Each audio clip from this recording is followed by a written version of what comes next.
So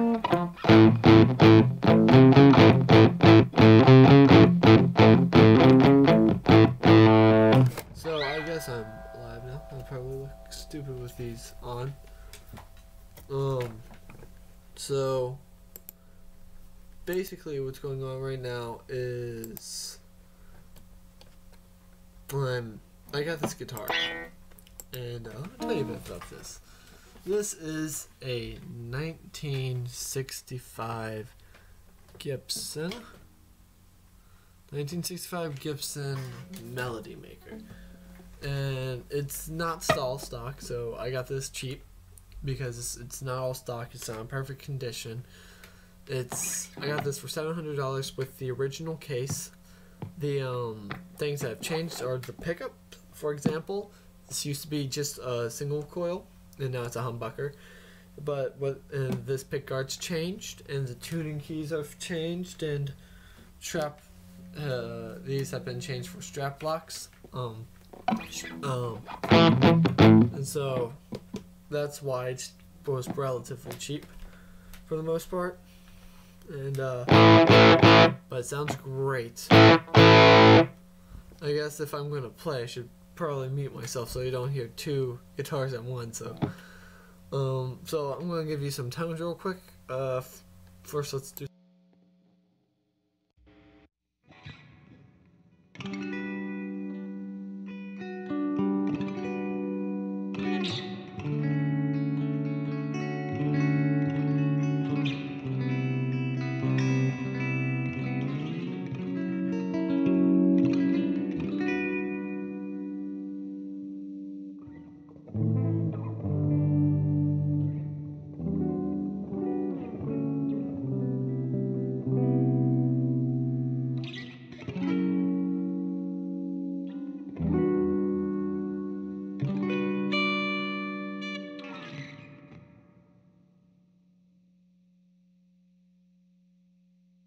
Since this guitar is only one pickup, you can only get a limited amount of sounds before you have to start using pedals and amp gain and also. But the great thing about whoever decided to get this pickup, it's a Seymour Duncan. I don't know which Seymour Duncan it is. It's definitely not a JB. The reason I know it's not a JB is because the JB is slightly hotter and not as clear. It doesn't have the clarity this pickup does. And I'm glad it's not a JB. I like JBs, but if it's going to be a one pickup guitar, I'd rather be something that I can use in a clean context and it still sounds relatively good. So I'm going to give you some dirty tones now and show you what this thing is meant for. Because this thing is more than just your average clean Gibson. So I have to adjust everything. Here we go. Here we go. It's a very classic rock vibe, but you'll hear it.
So I honestly myself personally think this guitar sounds really good, and the case is over in the corner, but I'll show that in a bit.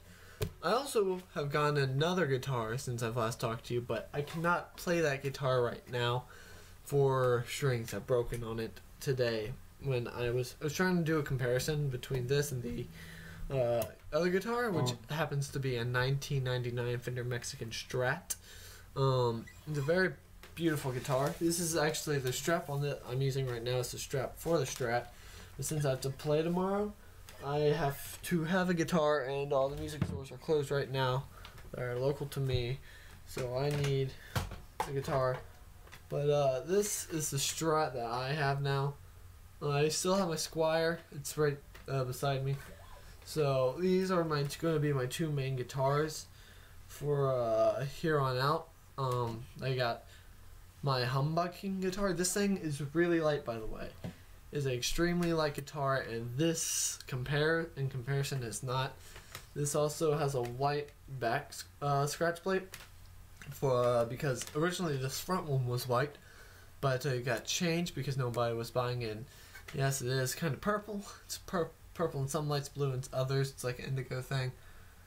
But I haven't had these strings too long. It's kind of sad that I have to change them already because the high E broke and I didn't have a spare. But that just means I get to play this live tomorrow. And while this is maple and has the ceramic pickups, this is a Brazilian rosewood fretboard, which they cannot make anymore. And I just realized I'm not even looking if there are any comments, which I doubt there are because how small my channel is. Nope, there's none. But, yeah, so this is a good guitar. I really like it. They have similar necks. Like, it's hard to tell which one's fatter. But, I think it would have to be the Gibson. I mean, we are talking a classic 60s Gibson right here. Very similar to SG had a baby with a Junior, Les Paul Junior. It's kind of the precursor to the Junior. Ooh, I'm hitting guitars. That's not good. But let me set this one back down. I have it under my desk because it needs work on it. And then we still have this thing, the old Squire that you guys seen. That we have some damage to the neck back here, some burn damage, and some burn damage to the headstock as well. Some maybe got a little too close to the fire. But other than that, that's not the best of guitars, and I can say back there, I still have my also cheap acoustic, but most of it's getting replaced now. I have classic vintage Melody Maker. This is a Melody Maker. I don't know if I said that. I probably did, but I'm just covering my basis.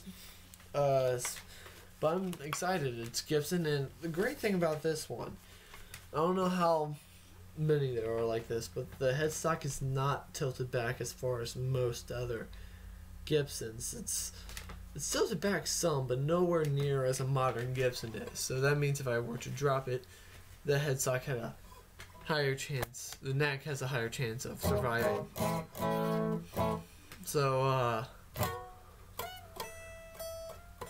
probably just be jamming for a bit on this thing. It's a really good guitar.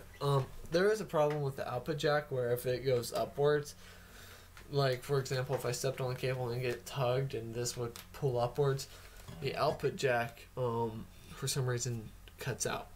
And sometimes it doesn't even cut out, it gives an insane distortion, which also makes no sense, but because you can't have your cake and eat it too, but you can sure play it. Oh yeah, might help if I turn the tone up. But yeah, I'm gonna respond to this text real quick because it's bugging me that I have not responded to 4 messages right now. But there is some. It kind of seems like it frets out. It's weird. I'm weird. But I'm pretty sure it is fretting out, and I do need. Oh, also I forgot to mention the amp I'm using is a Fender Mustang 2. Fender Mustang 2 version 2, 40 watt 1x12. Though you're not. I mean, right now you're hearing the 1x12 speaker. But also on the floor, the only pedal I'm using is the GC95 Crybaby. I think it's the 95, something like along those terms. I'll check for you real quick. It is the GCB95. I forgot the B there. So that's really all that's going on in my life. So I'm a jam.